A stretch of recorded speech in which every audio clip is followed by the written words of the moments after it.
It's millions that are being flushed down the toilet. Is your marketing and your sales actually creating enough leads through a systemized way? Welcome to Get Your House in Order, where the Medici brothers, investors and entrepreneurs, Cris Philip and Dr. Philip Zimmermann, discuss timeless principles of success, significance and legacy. A podcast for business owners who want to design a beautiful life and a beautiful business. Sponsored by the one and only exclusive Medici community. Welcome back to Get Your House in Order, where I talk about creating a beautiful life and a beautiful business with my brother together, Cris, on the topic today, a topic that I love to talk about, design for exit, even if you never plan to leave. Design for exit, and we're of course talking about business exit on basically how do we set up our businesses so we can exit even if we don't plan to leave. We still should have that framework, that mindset. And so, Cris, why is this an important kind of a topic for you? Most business owners that I know have the big dream of going for an exit and selling their company at some point. It's just very much wired into our culture at the moment. We've heard so many success stories on how people have just, walked away with a lot of money, with a lot of millions on their bank account because they sold their company. Now the reality is that most small businesses can't be sold. Can't be sold. Last month, I'll give you an example. Last month, I was in conversation with a guy who wants to sell his business. He has a million euros revenue and walks away with about 250,000 net profit in the company. So it's a nice little business. And he wants to sell it because now he wants to do something else. Now, he asked me to look at it. In fact, he's actually talking to someone that he wants to sell it to, but it's not sellable. He can't sell that business. And it was very clear. And he's now very frustrated. I've received like 3 or 4 emails from the guy. He's very frustrated because he thinks like he's got a million euro revenue and 250,000 profit. I mean, can't he get a multiply of let's 3-4x kind of on that net profit? Or he asked me for this advice because he knows I've done a bunch of private equity deals and so I looked at it and I said it's not sellable. You can't exit it, and the reason is very, very, very, very simple. It's not the numbers that's the problem. It's you as the business owner are the problem. Because the minute I take you out of the business, you don't have a freaking business. It's not sellable because it is it's so tied into your personality and into your work and into your relationships. If I take you out of the equation, there's no business. I literally told him that all he can do is sell the list of his clients, but good luck on doing that. You can't sell the client as a client. You can sell them as a lead, which really reduces the price to like nothing. And so so this is something we need to discuss. How do you set up your company for exit? Yeah, so you bring up a great point in the sense like if you can't leave, let's say even for a vacation for a few weeks, and the business continues to run in a way, then you basically don't have a business. You have a job. You might employ yourself, but it's still a job. You're not a business owner. The business owns you is really the not so nice way of putting it. Because you all of a sudden become the bottleneck through where everything has to go through. And so even if you are not in the idea of wanting to sell it at some point, but even maybe leave it, create a family a business out of it, have somebody else come in, and do that, still kind of really making it a goal. So we kind of in our program, we call it a self-managing business. So a business that actually, you set it up so it can be managed itself through the right team, the right playbooks, the right operations. So you still are in the strategy part. You are still basically the owner, but you are not needed in the day-to-day operations. So you either have to find somebody who basically replaces you. So if you have a plumbing business and you're doing all the plumbing, you just, you good luck in finding another plumber, who can take over. But if you set it up in a sense where you have a few plumbers working for you, and all of a sudden you don't have to do the plumbing business anymore, but you actually set it up in the way, you all of a sudden have basically an asset. Now, if the business is depending on you, you are a liability. And not an asset in the business. And that needs to switch. Yeah, so I'm also having a lot of conversations with people who are kind of in this generational shift where, the father has built a great company and now he doesn't want to sell the company. He doesn't want to go for an exit, but he wants to keep it in the family and wants to pass it down to the next generation. I'm in lots and lots of conversations around this topic, around the world. That is, the biggest transfer of wealth is happening through these kind of processes where companies are being handed down to the next generations, and oftentimes if they haven't worked towards that even within their own family dynamics, then all of a sudden you're kind of left to kind of selling it for a shitty price to someone on the open market, because then you find out I didn't set it up right. But let's talk about the scenario. You just want to pass it down to your kids. Now, obviously there's this old patriarchal kind of way of managing business, and you're making all the decisions, and then all of a sudden you've got a kid, who's the CEO, and you're not the CEO anymore. You want to replace, and there's all kinds of weird discussions happening in family business around that. But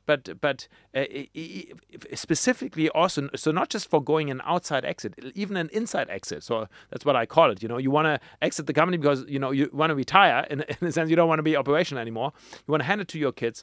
Well, if you haven't built the structure and if you haven't set up the systems around that, there's no way this is going to go down well. In fact, I'm actually, there's someone I'm working with very close. They're going through a very, very painful process because it didn't work out. And the transition really is where it kind of fell short. And let me say, it's millions that are being flushed down the toilet.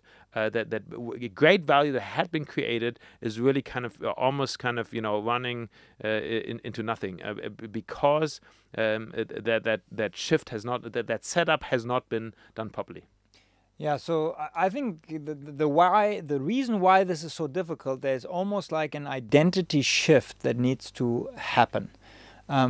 So if basically you are setting up, an exit, you get venture capital, and you know that you want to exit at some point. That's your whole plan. You're for 3 years. You're going to give it all. You're building. You have the building block. But most businesses are, not in that realm. They maybe you have a team of 30, 40, 50 people. It's not a software company. It's really, you've built this from the ground up, bootstrapped that yourself. Kind of did not take outside money really in the early stage. So then it's you build it. You are the one who created that. You are kind of, if we use a kind of a picture, it's like you are playing as kind of the one who is kind of the star on the team. So you are kind of the Ronaldo, or the Messi, whoever you prefer. But basically, you are the one who's making the goals. You are the one everybody celebrates. You are the kind of the captain of the team. That's your role. You are the superstar. And now all of a sudden, you have your son come in, and then he's playing. You are pushed a little bit to the sideline. You have now maybe, you're now basically don't know exactly what your role is. Your son doesn't know or your daughter doesn't know what her role is. It creates a lot of mess. So your identity shift needs to become to say, okay, I'm going to set up my company where I am not the superstar, where it's not about me actually be celebrated. Now that's tough, because when Ronaldo makes a goal, or Messi, the whole stadium kind of goes crazy. But leadership is actually empowering other people to make the goals. Leadership is actually really kind of investing into a team who can be a championship team, and can make a difference. So your role is really the role of a coach who empowers, who helps to kind of give strategy, structure, leadership too, but is actually not playing. So you are not playing. So whenever you are working in the business rather than on the business, so if you are starting to kind of, I think there's in one instance in all of soccer history, the coach put on a jersey because he was still listed somewhere, and at some point kind of put himself on the ground because he was so frustrated, and they actually played it. But in most cases, this is not an option. You can't play anymore. You're not allowed. But that's a whole different kind of a job and a whole kind of an identity shift. Yeah, so a good friend of mine is actually going through an exit at the moment. He built up the company. So it's about a 25 million euro company, and they're getting ready to sell. And he just removed himself from the CEO position to a board position, and he's staying at the same salary level that he got as a CEO, but he's moving to a board position, which really is removing him fully away from operations. He's put in a new CEO, and he's doing that very strategically, because if he goes through the sale cycle, and they see him kind of still in the CEO role, then they're going to tie him for the next 3 to 5 years to be still managing the company. Whereas if they see that he has nothing operationally that he's doing, then he won't be tied up. So I think it's actually, if you really want to exit, you need to plan ahead. Second thing I want to say is there are people who help you on this. So I know one of our Medicis is Gabriela Smith out of the DFW area in Texas,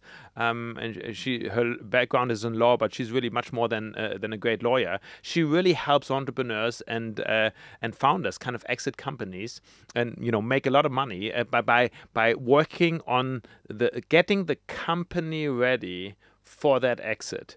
On the legal side, there's a lot, because I'm a lawyer, I can comment on that. A lot of people don't have their legal stuff kind of their house in order. Okay, they have sloppy contracts, and just because it's running, because the money's kind of coming in, they feel like everything is fine. But they have not done kind of the analysis. How are my legal contracts really binding? Kind of my work contracts, the client contracts, the lease contracts, the rental contracts, all that stuff. The shareholder agreements. It needs a legal due diligence in order to sell a company, because all of a sudden it's not your personal relationship that anymore, but it's kind of the document. It's because you are out of the picture, or your team's out of the picture, and however you structure it, and now it really falls down to the paper stuff. So the paper needs to be in order. So if not just your house in order, you get your papers in order. Well, that is a process that you need to work through in order to have a nice exit. So one of the things I want to say is that you can get help on this topic. Mm-hmm. Okay, there are people who've specialized in, I'm thinking of another friend of mine, Matthias, who runs an M&A boutique, and basically all they do is kind of not just kind of find a buyer, but they have this whole process, which is much more than the normal M&A boutique. They have this whole process on really how to look at the different areas of the companies to get it sellable, so that then at the end of the day, when it comes down to price, you also don't have to reduce the price so much. It's a matter of pricing. So that's why these kind of consultants pay for themselves in my way. So that's why I always say never be cheap on consultants. Never be cheap on tax advisors and then lawyers and wealth managers. Don't be cheap on them, because these guys save you millions if they do that job properly. So back to the analysis of a company. If in the price negotiation, obviously the buyer always wants to lower the price. And how does he lower the price? Well, by telling you all the flaws that you have in the company that he needs to fix and he needs to spend money on. So you can increase your price if you already go and spend some money on getting this right.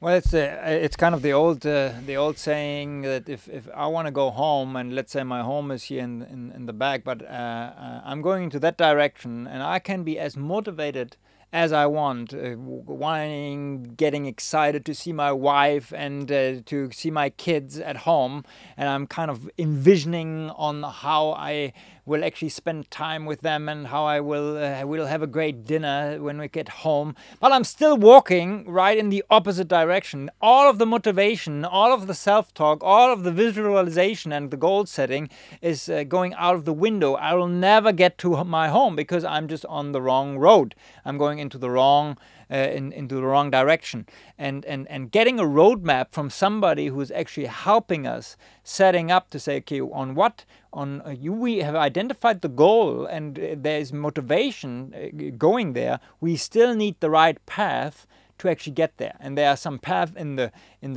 how we set up our team, how we set up our paperwork, how we set up our financials, all that way. So we need a roadmap. Well, I just want to do a shout out here as well. If someone is listening and you're thinking about an exit and a sale, and you need some help and advice, please feel free to get in touch with us. Not only have we looked through so many different deals ourselves, but because of our network, global network of business owners and investors, there is a very likely chance that we can be helpful with some resources, with some contact, with some advice to point you in the right direction. Because I think what you just said, Philip, is so crucial. There are so many who have these great aspirations. There's great dreams. Entrepreneurs, I also find that they're sometimes living in dreamland. They wanna create all these folders. They want to get the boat. They want to get the second house. They want to have the bank account in Switzerland stacked with cash. But the path they are on is not a guided path that is backed with reality, and that's where thank God we have industries who are helping on this to get this right. Yeah. So if somebody is not there yet, basically, but is thinking, okay, maybe I should set it up, and I need to change it. I would do really. Everyone should do that. Yeah. Why should everybody do that? Apart from what we mentioned, even if you, let's say, you're not wanting to, not thinking of the big exit. Why does it make sense for you as a business owner to have that as your goal? Well, I'd love to lead it back to our legacy conversation, because everyone knows that this is what my message is out to the world is, work on your legacy. Work on your legacy. So I don't, there's a lot of things that we're creating where I'm not looking at selling anytime soon. Okay, let's be very honest. Even what we're doing here under Medici, this is part of our legacy creation as a family. I want to do that until the day I die. I want to be strategically working with other families. I want to invest myself into entrepreneurs. I want to build these strong ties to other families around the world, because this is the business success principle from the Medici families. How did they become so successful? Because they literally built these strong ties to other families around the world. So this is part of why we're doing that. And in a sense, I'm not going for an exit. I'm not looking for another $1 million on my bank account. In fact, the other day I journaled, another $1 million on my bank account makes zero difference on how I live my life. It's not interesting for me whatsoever. So, but why am I still so passionate about setting up business right? Well, because I want to do my next project. I want to do more stuff. I have bigger aspirations. And if everything is dependent on me, and on me being present in the business, on me being the guy who's, then I can't do all the stuff that I feel so passionate about. Yeah. Okay, so we have this whole portfolio of different things that we've created already. Well, I want to create 100 more things in my life. I want people to be listening to this podcast, and people who are following us, I want them to every year what are these guys up to? Like, what are they doing? What are they new creating? Well, it's because we're creating shit. We want to create more stuff, and I can only do this if I get my house in order, and if I keep my house in order, and if I get it so that I could exit it.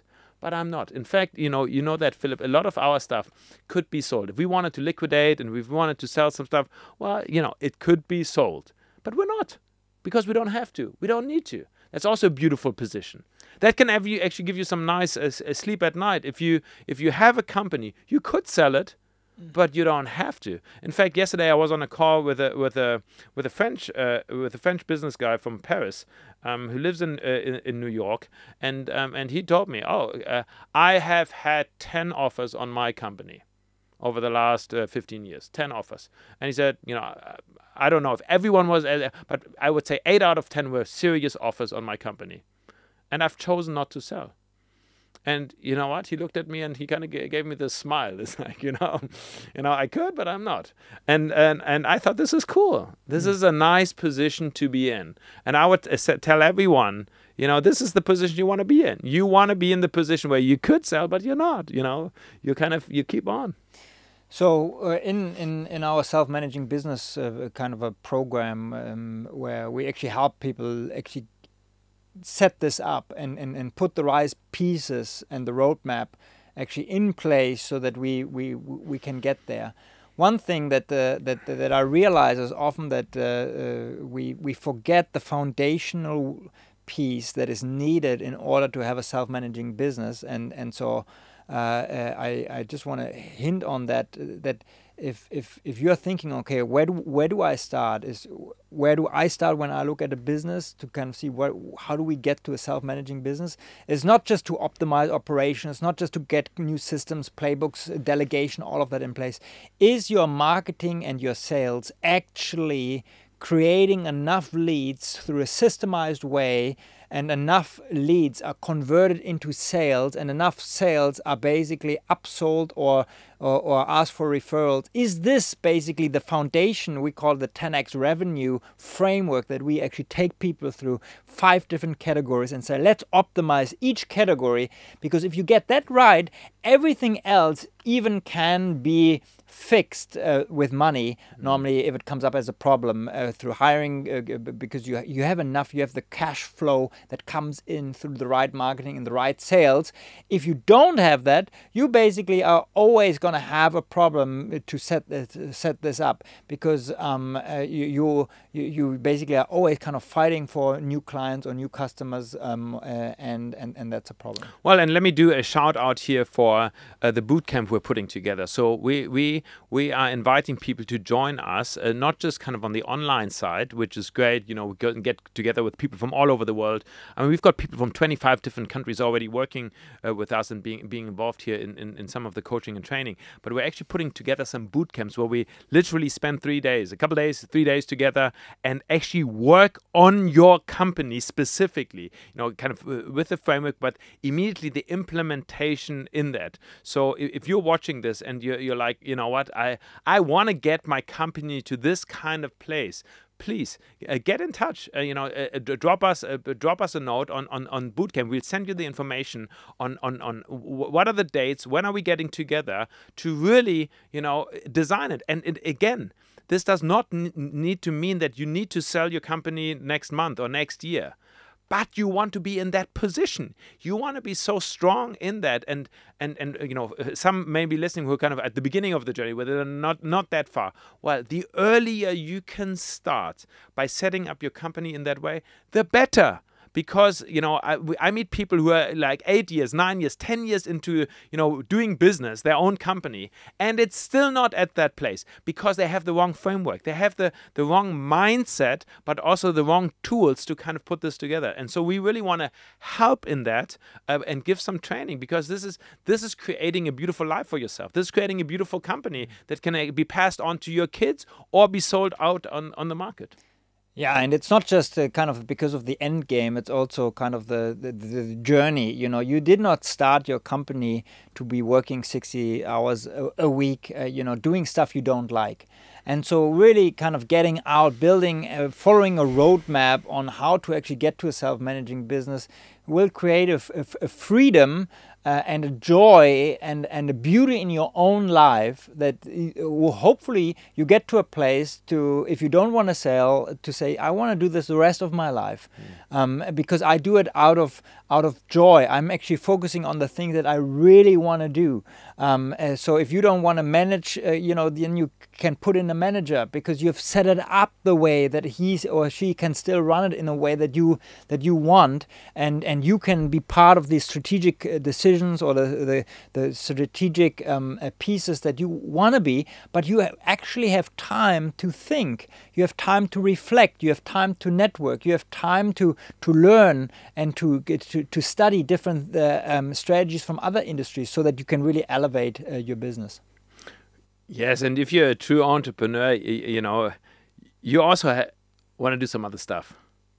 I think oftentimes we don't talk about that, but the true entrepreneurial spirit is that you're not just passionate about one area. You really have this bouquet of different things that you're interested in. The issue is just if you don't get the one thing right, you can't do all the other things. In fact, otherwise you'll end up with a big chaos. And unfortunately, I know a number of guys who have that, and I've been there. I've been there, and this is why I'm so passionate. Really also talking about this whole topic is that because I never want to go back to just having chaos. I want things to be set up right. So for me, this is really the entrepreneurs who want to do more.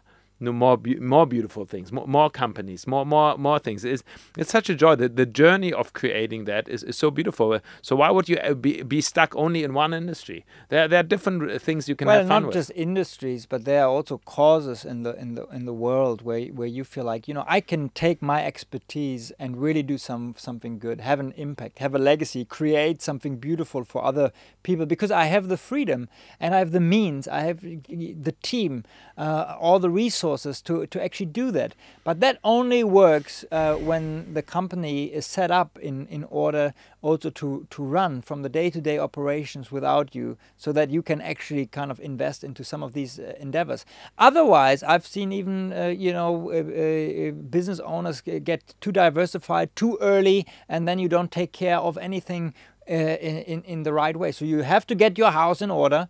You have to set it up. So some people say, I want my company to run without you, without me, but it doesn't even run with you. So you first have to set it up so it actually runs with you. Then you can set it up so it can run without you, and then you can really kind of look like, okay, how do I really want to have an impact, and how do I want to spend my time and my resources to do that? It was funny. Last week I was approached by a lady out of. This is a good story. A lady out of Dallas, Texas, who wanted to talk to me about creating passive income, and I had to laugh because she kind of went into her sales speech on I can help you get passive income. And I've seen some of the videos of the guys who kind of get all excited on creating passive income, and that's it. And I had to laugh because if you set up your companies right, which we have done, you have created lots of ways on how money is coming your way. So the side effect is of it's not just freedom on your time, but also on the money side. If you have it, there's money coming in, but it's a bigger game than just just having an investment that brings some cash in. It's a whole system. It's much more solid, and it's something you actually can control and lead because you're the one who's creating your own destiny there. Yeah, and you are having an impact while you are building it. So the whole myth of kind of the passive income is why don't you kind of get involved in a game where you feel like that is what you would spend your time doing anyways, even if you wouldn't get paid to do it. And so that's really when you are thinking and can think and be in the luxury of saying, okay, if I could do anything, even if I wouldn't get paid, because I, number one, love it, and number two, I really feel like I should add something, I want to make a difference in that particular area, well, then that is a rich life. And it has nothing to do with money. Well, and that's why I feel endlessly fortunate that we're at this stage, and that's why we want to give back is because, and this is why we spend our times here. Let me say, it's not because of the money. I know a lot of different ways on how to make better money than to be coaching and training and helping. It's much easier in other ways. We are doing that because it's such a joy to see people flourish. And you know, the people I feel most care most about is people who've set up their own shop, who are creating their companies, who have a family of business that they want to create. They want to create a legacy, and so there are ways on how to do that right, and there are ways on how to do that wrong. And there are also lots of tears and lots of stress and lots of sleepless nights you can have if it's just not set up right. And so that's why designing for exit is really also giving you, you know, nights where you can sleep, because it adds a level of peace and comfort. And so this whole anxiety thing, you know, I mean, I was just in Miami and I got invited to a party, and I felt like everyone is smoking something at this party. It was like a crazy Miami kind of party, and yeah, I met quite a few business guys, and literally, I in the conversations I could almost see like they have so much stress during the day that they almost all need to smoke, you know, just to get down to another level. And I felt like, you know, I felt like pity, like man, you know, I felt like there's so much under adrenaline, there's so much under stress and pressure that they also start, you know, abuse of alcohol and drugs and whatnot ever, in order to just kind of relax and calm down. And for me, that's also a way of getting your house in order. Is you know, you don't need to go the abusive route with numbing your senses if you've got your things in order. You know, specifically men do a lot of stupid things when they don't have their house in order. And so for me, this is, you know, beyond just kind of, you know, your business exit. It's really kind of creating a life that, you know, you don't have to escape. Well, and the last thing I want to say, and then we're wrapping it up, is that we all go through cycles, and there are also going to be some darker moments and really stressful moments in your business life. And what will sustain you is actually hope, and knowing that basically you could get out if you want to. And so that's kind of your secret weapon, if you have it, that you actually could, you know what, I could sell this and I could get out of it. And that actually gets you through that cycle of darkness, being much more optimistic, because like, yes, I'm going to go through this, but if I don't want to, I could sell it. And normally you don't, but it would give you hope to go through it. So as you are thinking of what you've just heard, you know, think of what would be strategic decisions you need to do to set up your business so you could have an exit if you wanted? What would be the things where you feel like these, you know, are really things I need to change, I want to change? And of course, if you want help and support in a community who is on the same journey of building up a self-managing business, get in touch with us. But thanks for watching, and we'll see you and hear you in the next episode.